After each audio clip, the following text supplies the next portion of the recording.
Hi, everybody. I am Amber Hanover. I am the Community Engagement Lead here at the Museums Association of Saskatchewan. I would like to begin by acknowledging that I am a fourth generation of settlers. I'm thankful to have been raised on Treaty 4 territory and the ability to live, work, and gather on this land. Mass's work and support reaches lands covered by Treaties 2, 4, 5, 6, 8, and 10, currently known as the Province of Saskatchewan. It is comprised of the territories of the Nehiyawak, Anishinabeg, Dene, Dakota, Lakota, Métis, and Nakota nations. My land acknowledgement is the beginning of my journey, on my own personal journey of reconciliation, and it's an expression of my gratitude to those territory we reside on and are visiting. So today I am happy to introduce you here to Justin Waloshin. He is the owner and operator of JW Digital Archiving. He is here to share the services they provide and the usefulness and importance of cataloging and the conservation of your collections, but also its benefits for research, education, and community engagement. Justin will be doing a presentation. There'll be a chance for questions and discussion to follow. Feel free to put any questions you may have in the chat, or raise your hand or turn on your camera. We'll do the best to moderate, and he will do his best to address them. So, Justin, I will pass it over to you.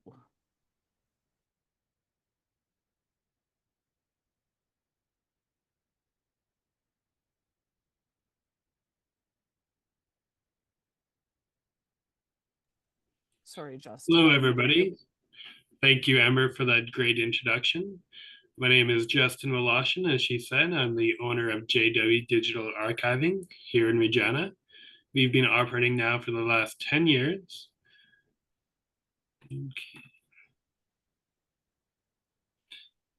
for the last 10 years, we've been helping not only the public, museums, as well as small and large organizations digitize their materials.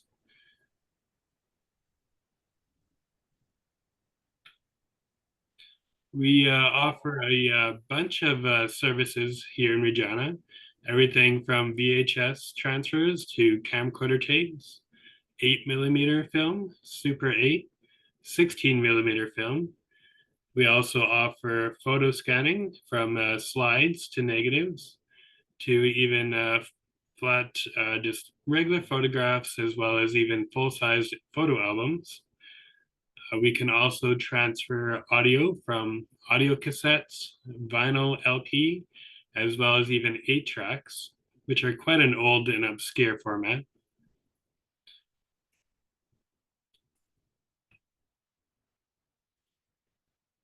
We only use the best equipment that we can source for the transfers that we offer. We start off with the VHS transfers. We only use the professional grade VCRs that have built-in time-based correctors, which is extremely important for video transfer. It helps clean up the signal. It helps stabilize the video. It prevents dropped frames. It keeps the audio in sync, which is extremely important, especially for keeping your memories preserved. In regards to film transfer, we have frame by frame scanning, which is extremely important and keeping the best quality that we can, as well as any editing that we can do to improve the film. With photo scanning, we only use flatbed, large format scanners. We don't use any document type scanners to scan photographs, as we've discovered those can scratch photographs. So we only hand scan our photos, which is extremely important for the best quality.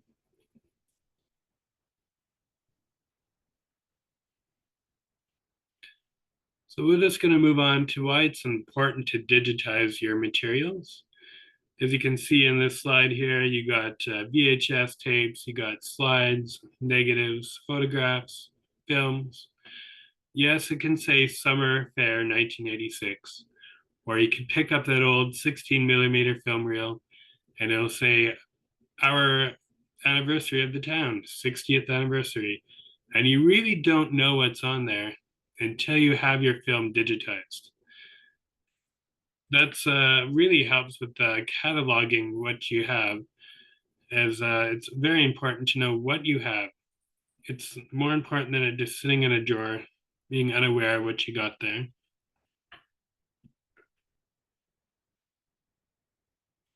We all know the most important reason for digitizing your materials is preservation. You always want to keep things as long as you can. Nothing lasts forever. Um, Recently, we've discovered that VHS tapes maybe start to degrade about after 25 years. The picture quality starts to get worse. The audio can start to get degraded. So it's very important to have your materials digitized for the long term. Number two reason is once you have your materials digitized, you can share them not only locally with your town or your city, but also globally, which is fantastic. It also makes research much easier and safer. So instead of sending off your films or your photographs to a different museum or to researchers, you would have a digitized copy that you could send them to use.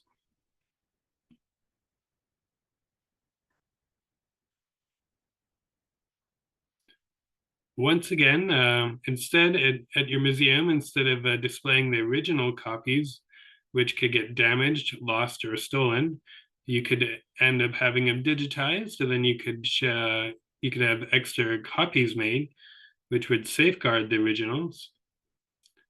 You could also have uh, virtual exhibits online, which is very important, especially after COVID, as you never know when another pandemic will happen. And then a lot of people are moving online for their materials as well.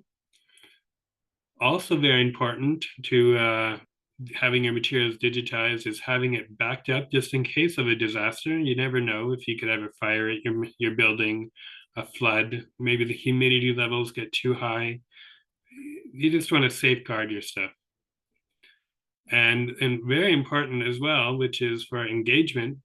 There's newer technologies always emerging. I don't know if you guys have heard of augmented reality or virtual reality, but once your materials have been digitized, you can easily share them through augmented reality and virtual reality, which creates a new exhibit for younger people to come to your museum and check it out, which is very important nowadays.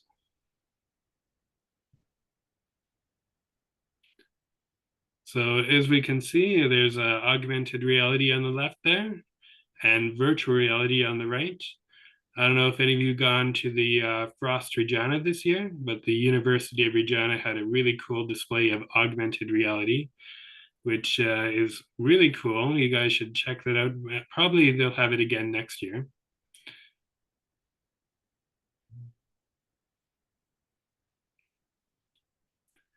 So the most important thing about having your materials digitized is the importance of backup. Once your materials have been digitized, it's extremely important to back them up. I suggest mechanical hard drives are your best solution, as if they were to fail, they can at least be recovered, unlike modern SSDs, which are extremely hard to recover. You should have 3 copies, so that could either be 3 hard drives, or it could be a hard drive. It could be online storage, such as Amazon S3 Glacier, which is the most cheapest. Or if you're looking for a Canadian cloud provider, there's a new one called sync.com, which is fantastic. I also suggest you have 3 copies, one at your museum, maybe, and definitely 2 offsite. So either online and maybe one in like a safety deposit box, because you never know when one copy could get damaged.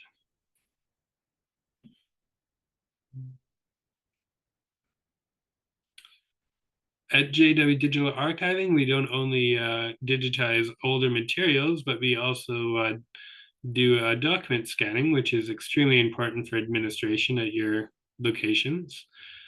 We can do searchable OCR document scanning, which will make it a lot easier for you to find your documents as well as keep them safeguarded as well.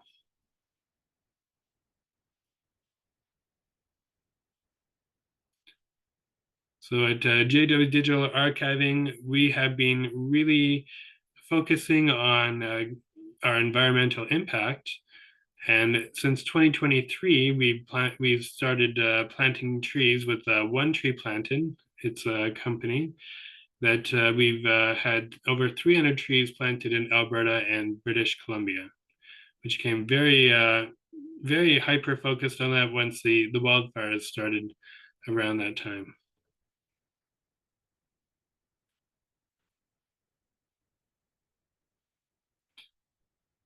So you can always visit us online at digitalarchiving.ca.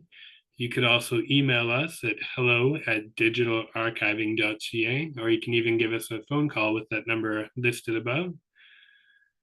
You can also find us on Facebook. And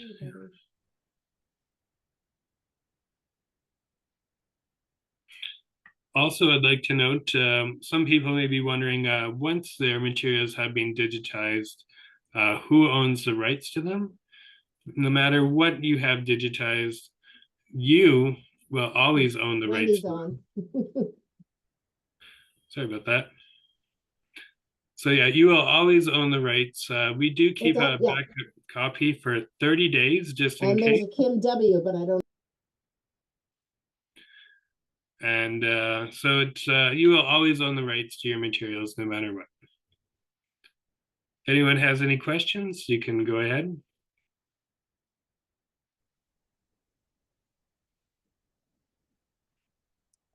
Justin, do you want to just stop screen sharing and then I can see a little better everybody?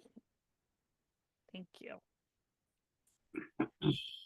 Alrighty, I know I've muted everybody, so if you do have any questions, you will just have to go to your audio setting and the little and click on it, and it'll say to mute or unmute. Hi there, it's Dwight in the Southeast. Can you hear me? Yeah, yes, can hear you, Dwight. I've got 14,000 questions, so I'll just ask a couple. Oh, fantastic. Great presentation, Justin. The fact that you advocate 3 backups tells me you're serious and you really know your stuff. Thank you. So let me start with a simple one around rights. So let's, at the end of the process, we have all of these photographs as an example, and then everybody's using Facebook, and we post these images on Facebook. What is your understanding around copyright and social media in terms of what can be done with those images versus the actual retaining the ownership of it? Yeah, so you will always own the rights to the photographs that you have. Facebook does not own the rights to them, and neither does anyone that downloads them.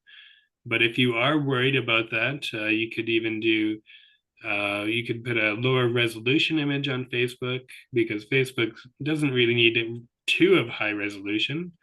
You could even put a watermark on your images as well.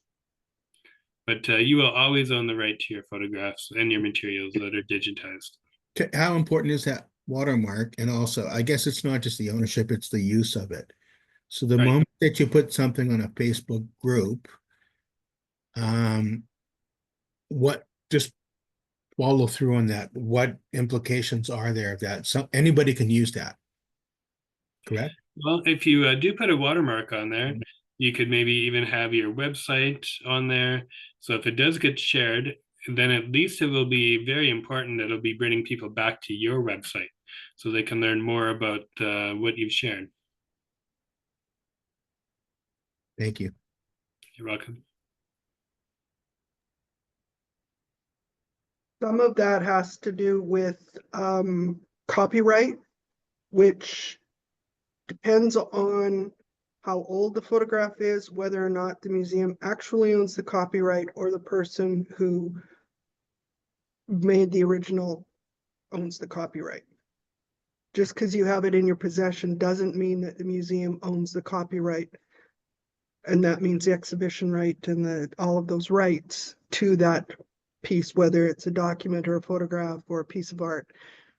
It's way more than can be talked about here. Yeah, for So, sure. you know, And that's and, something, yeah, totally great point, Wendy. and And that's something, probably, if you have those specific questions, like don't hesitate to reach out to us, and yeah, especially Sarah, our museums advisor, has that's what been I was just gonna say is she's been doing a Sarah deep can dive help you into with a lot of that. copyright. And like Wendy said, it's not necessarily the, just because it's physically in your building, copyright can be, you know, still questionable. So again, yeah, keep that in mind. Different topic for a different day.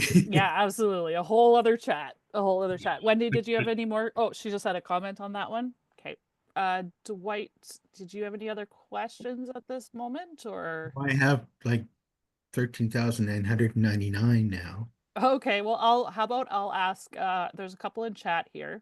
Sure. I'll ask and then we'll come back to you. Sound good? So one of them is from the SAS Sports Hall of Fame. They're wondering how large your flatbed scanner is. They're looking at doing some large posters and panoramic photographs, and they'd like to have those digitized at some point. Okay, so our flatbed scanner is a 12 by 18 size. What we have done in the past is we have scanned the photographs or the large posters in multiple sections with overlapping, and then we'd use Photoshop to merge it together. It's absolutely incredible what it can do nowadays. And worst case scenario, we have a very high resolution full frame camera and lighting that we can use to photograph artifacts as well. So, and do the same process if need be. Yeah, so you would then splice the scans together, but if the Yeah, scan, depending on the size of the document, whether or if it's framed or whatnot, you can actually take physical photographs of that and then splice them. yes, Okay. yeah, Awesome. works amazing. Does that answer your question? Oh, yeah, I got an awesome thanks in the chat. Thanks, Brianne. Another question here is, can you transfer a 16mm film to a format to be shown in a theater? I think it's something called DLP. Yes, we can. We can easily take the film, and it's the theaters do have a special format. I think it's DMX, I believe. We can do that in Premiere Pro if need be. And then a follow-up is, if you transfer a 16mm film to digital, is there a copy of each frame as a JPEG? Indian Head Film Rescue did that for one for us that way. That's what they said. Yes, we do frame by frame scanning, so we can offer you everything from a JPEG all the way even up to a TIFF file, which is uncompressed and absolutely fantastic. So you really can bring out details and colors and color grade a TIFF file over a JPEG. So I would definitely choose a TIFF file over a JPEG, but yes, we can do that. Yeah, and that's one thing with file format. That's one question I have with some of the file formats that you use or export is, and you can speak on this better than I can, but even just bringing up TIFF versus JPEG, the ability to, you could always downgrade a digital file as opposed to try to upgrade it. Can you speak on that a bit? Yes, for sure. So if we were to scan your 16mm film in a TIFF format, we could easily color grade it. We could get we could even add some sharpening if needed. And if you wanted it to be a smaller file format for viewing online, we could even put it downgraded to like a JPEG, or we could export it into all different video formats, anything you would ever need, from MAGPEG 4 to movie format from Apple to even ProRes. We could do anything that you'd absolutely need. Awesome. Um, would a, oh, this is from Wendy. Would a museum have to take the material to be digitized to your location, or can you go to the museum and digitize the material? It depends where the museum is. We can do some on-site digitization if needed, but most of our customers do come to us, but we can come to you if needed. Perfect. And again, I think that's more in the range of what equipment you need to use. Yeah, exactly. Not It depends everything's on, portable. I've seen your space. yeah. So not everything is portable, but it really depends what you need. So you can always email me at hello@digitalarchiving.ca, and we can always discuss what your needs are and see what we can do for you in regards to coming on site. We do have a question here about how the scanning is priced. I'm assuming that's project based, or what's the best answer you can give at this time?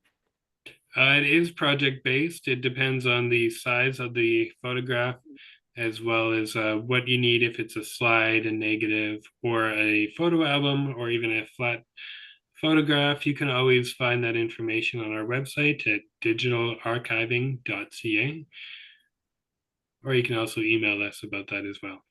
But it really depends on the photograph. It depends on the age and the as well. If it's really fragile, it really depends. Yeah, that makes sense. Um, Kind of in line with pricing, but I guess because you spoke especially about the importance of the 3 copies and some of them being on a hard drive format, um, is that something that you can source and include as part of like your package or whatever it is you're doing for the projects? Yeah, we definitely can source some very great hard drives to be used for the project, and we only use really reliable brands of hard drives, usually from Toshiba or Western Digital. We make sure that we get ones that can be easily recovered in the future and that are affordable for what your project-based needs are. And speaking about recovery, if there is any issues in the future from any of the digitization, whether it be the hard drive or anything in the future, is that something that you've experienced and or something that people can come back to you for to give a hand with?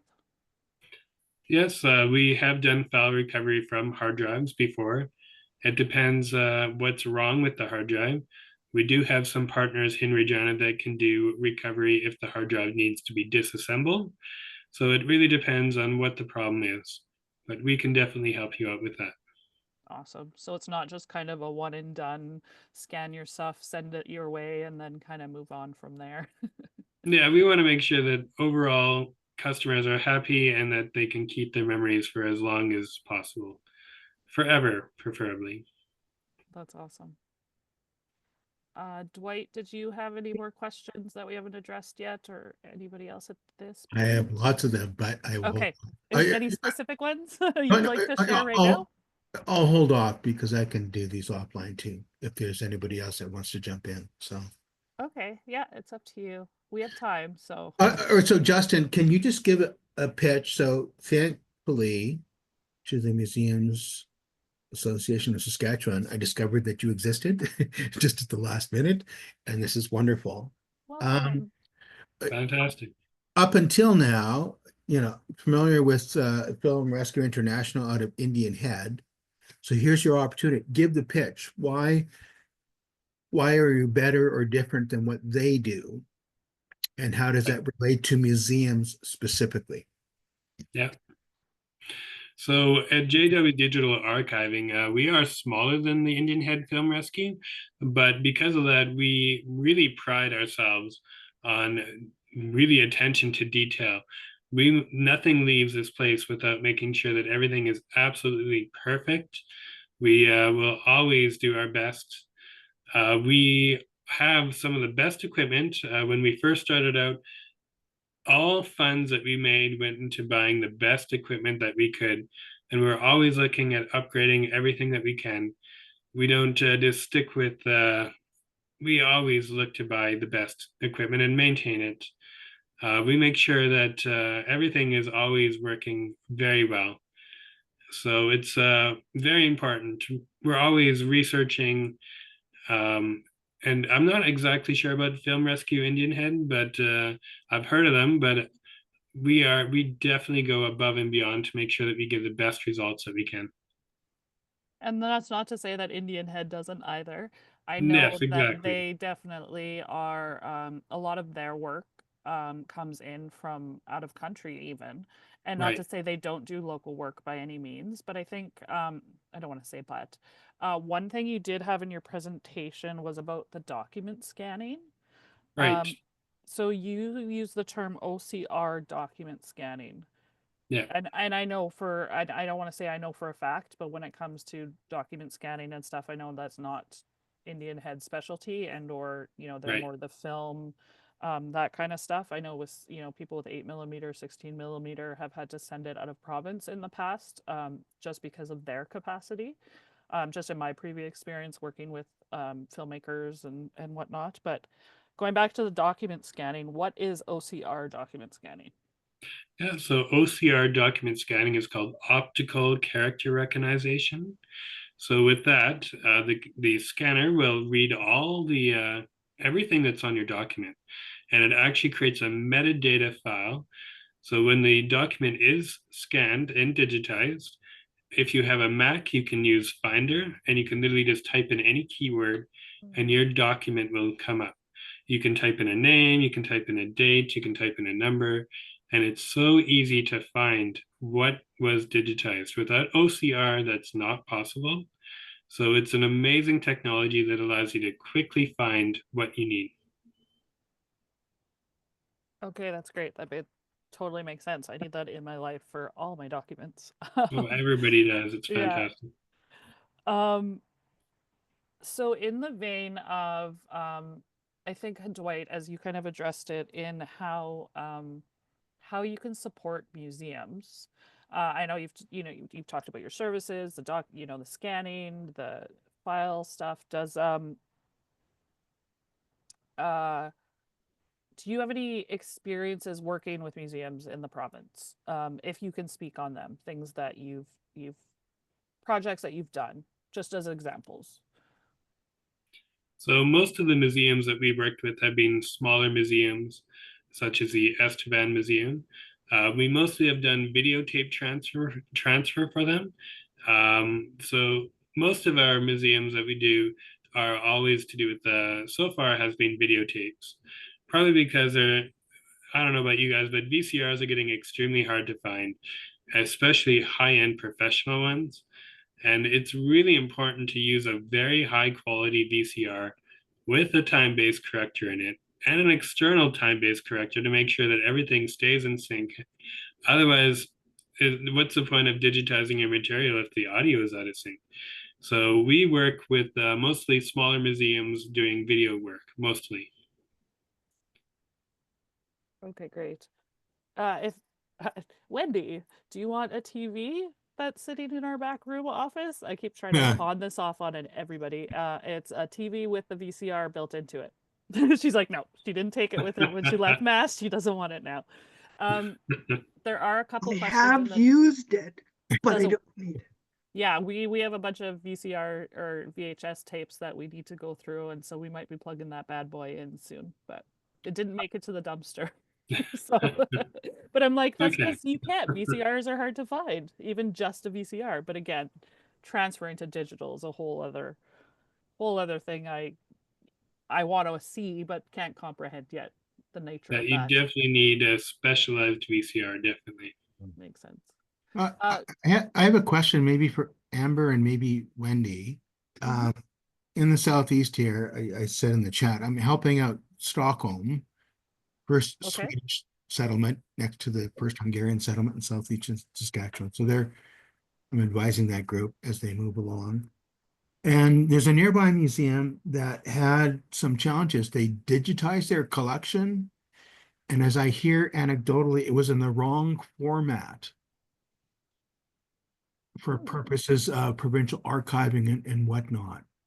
And so whether Amber, Wendy, or Justin, appreciate any insight on the standards for capturing items for archival purposes. Are there any either provincial, national, global standards that are the best starting point? I think Sarah might be able to speak on Let's, this, I have perhaps. more questions for you than answers, because it's like, I Okay. don't know if they're referring to like the rules for archival description and actually making things searchable and findable, or they actually mean the format to which they've digitized things from being still images to like, you know, a JPEG that's uploaded, because there are different considerations for it, because it's within the province. There is a database that's managed through the Saskatchewan Council of Archives and Archivists. Okay. And that functions sort of like a finding aid. So it's not like you need to digitize every individual item for the sake of including it in those searchable databases. But for internal collections management, it could be very useful to digitize things. So I don't know if I can answer that. I have more questions. Yeah, so my instinct is it's the latter, and we should connect offline because these are the kind of things for somebody starting up fresh for a local community museum. Mhm. Better to understand these things from the get-go. So, Yeah. From yeah. experience, a lot of times people will digitize without fully understanding what that means and go with something that may be cheap, but isn't something that is used a lot, or they digitize something into a particular format, but then never upgrade so that it becomes very, very hard to access because they either don't have the hardware or software to do it with. That's always been my experience with that kind of situation without knowing any more detail. Those are some of the things that would be my questions. What was the format you used? Why did you use it? And did you ever upgrade so that you could actually continue to use it? And And again, I going, suspect, Justin, it's pretty much the same now as it was then.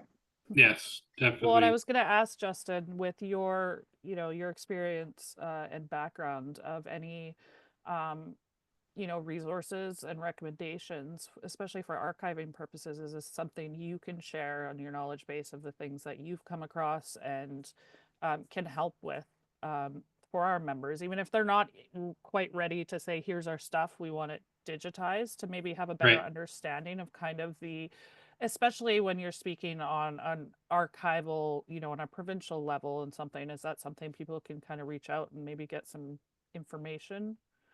Or again, we can work together and build some of those resources on our end too for our members. So Yeah, I think it would be best if we work together in the near future to work on those resources, definitely. But like Wendy was saying, you don't want to digitize stuff to legacy materials nowadays. You don't want to get your video transferred to a DVD or a Blu-ray. As how long are those going to be around? They're not going to be around very much longer. So a digital file is definitely important nowadays, and making sure you have the right type of digital file. And like they were saying, like sticking with the higher quality formats, like I would choose to have a film digitized to a TIFF file, definitely over a JPEG, as it gives you a lot more latitude in the future and now. So you always want to think about that as well. no, that makes sense for sure.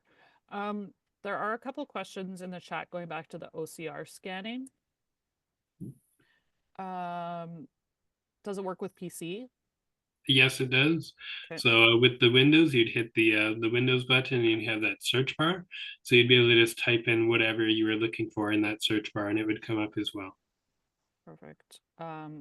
Another question is, does OCR work on handwritten documents? It can work on some handwritten documents, but that is a lot more complicated. It really depends. It's not something that we have done in the past, but it is something that we would be willing to look into for sure.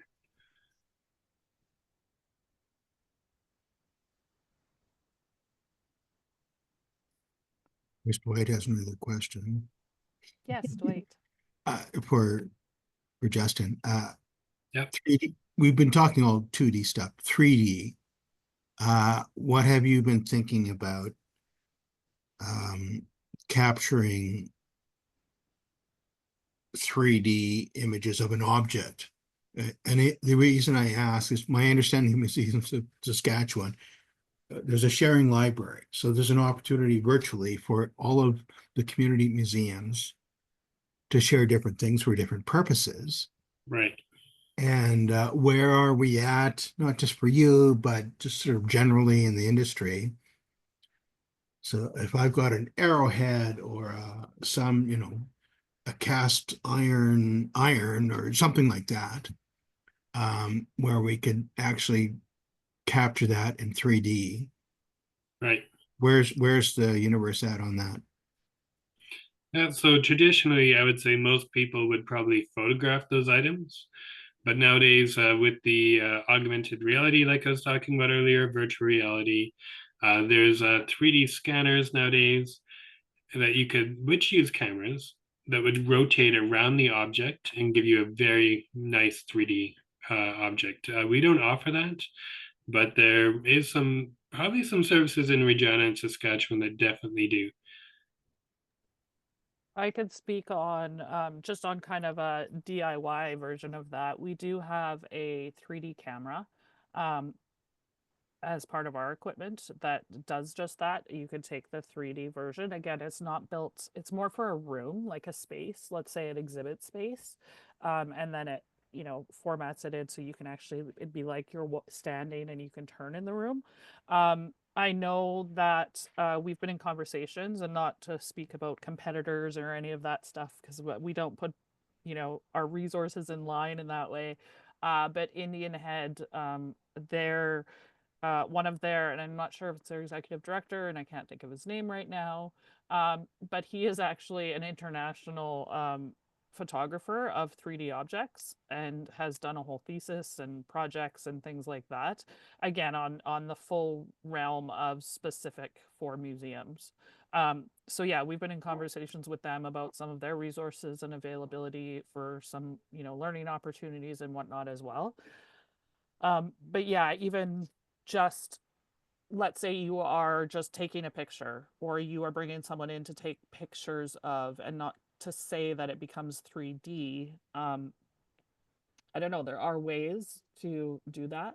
And again, if you have any questions or some, need some resources on that, we do have some conservationists that work in that regard from the RPL and whatnot. Yeah. Yeah, do you know about the RPL and their 3D scanner? Yeah, I've seen it. I've seen it kind of in action. And we can get some more information on how that works for sure. Amber, this is so heartening to hear. Just because all these small museums, physical locations. I have to admit, like a couple of months ago, when I was approached by the Stockholm Committee, hey, we want a museum. I check out Museums Association of Saskatchewan, and it's the virtual sharing that has a lot of strength. And so amazing that you've got Justin here to share, how we can make that work better. I'm trying to encourage everybody to think more about the virtualizing. It doesn't replace the real thing, but it really amplifies what you have already, and it gives an opportunity to capture so much stuff, and they're just all, it's all so fleeting, and we're trying to capture things before they're gone, and try to capture stories before they're gone from people and all of that. And the So engagement in our with the items in our collections as well. We're currently working on a database, our repatriation database, and I can't speak too many specifics because I'm not involved in the back end of that. yeah. But again, that gives an opportunity for, um, you know, viewers to see, to engage, and to search, right, for items that they might not otherwise know. And also it helps you guys determine what's in your collections. And Mhm. that's what this whole process too, like Justin has spoke on at the beginning of his presentation about the conservation and preservation of your collection. And again, Dwight, I completely agree, before it's fleeting, right? Yes, we can have 4 iron, steel irons in our collections. And to physically host all of those things isn't necessarily at everyone's capacity, but to digitize them and then make them available either for viewing, or if for not viewing, for things like returning them to their rightful owners. Mhm. Yeah, Yeah, I agree. Sorry. sorry. No, go ahead. Justin, can I ask you? I don't mean to be a deeply personal question, but a relevant one. Clearly, you're doing something really interesting here. You've been at it for a while. Yeah. I'm curious, because we're all kind of nut bars here around history and archiving and whatnot. What was your motivation to get into this business and this kind of world? Right. I've always liked helping people. I think helping people is fantastic, and there's so many different ways to do it. I've always been a tech guy. I've always enjoyed dealing with technology and learning new things. And I've noticed there was not, at the time, a really good company in Regina offering all these different services as at the quality that would be expected. So I decided to start JW Digital Archiving with photo scanning, and soonly figured out that not many people really cared to have their photographs scanned. So we branched out to video transfer, and we really put as much money as we could to get the best quality from our VHS and camcorder tapes that we absolutely can. And it's absolutely fantastic to get a phone call or to have a customer come back and to tell you how amazed and they are to see their mother again in their video or to hear their voice again. It's extremely rewarding.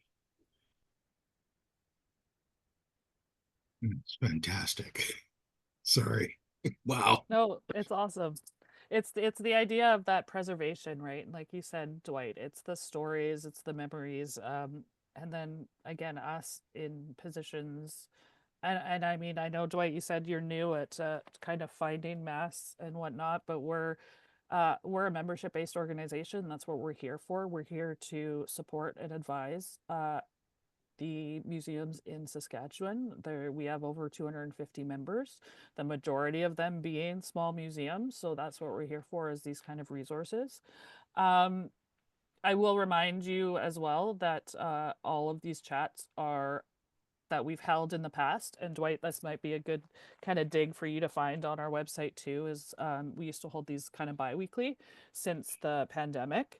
And we've kind of moved away from that in some of our, stuff, but we've always offered these online for you to view afterwards. So if anybody wants to revisit this, um, it'll be on our website and on our YouTube channel, as well as a ton of other resources. So, but again, don't hesitate to reach out at any time. You can email myself, even just mass at saskmuseums.ca, or Sarah.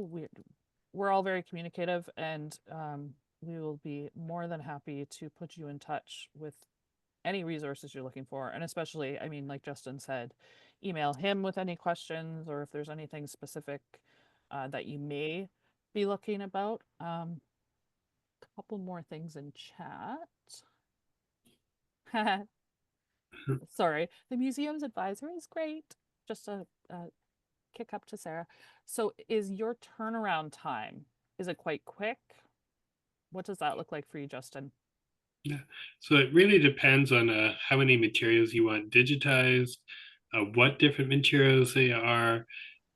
But yes, our turnaround time is quite quick. It can be anywhere from 1 week to 2 weeks. It depends. It could be, if you have a lot of materials, it could be up to a month. But we are definitely quite quick for sure. But also very important to us, though, is nothing leaves without being quality controlled, quality checked, and make sure that it is exactly the way it should be. We don't want to send out anything that won't make anyone happy. No, and that's appreciated for sure. And that's something to go back to the kind of DIY scenario. I know Mass has, we have some equipment that we were doing equipment rentals. I mean, it's still available. But again, some of our stuff is either outdated or might not work, but then again, you're doing that work yourself. And sometimes that works, but even sometimes just getting direction as a starting point from someone like Justin and their company to kind of help guide you along and get you going on where you need to go with some of these things. So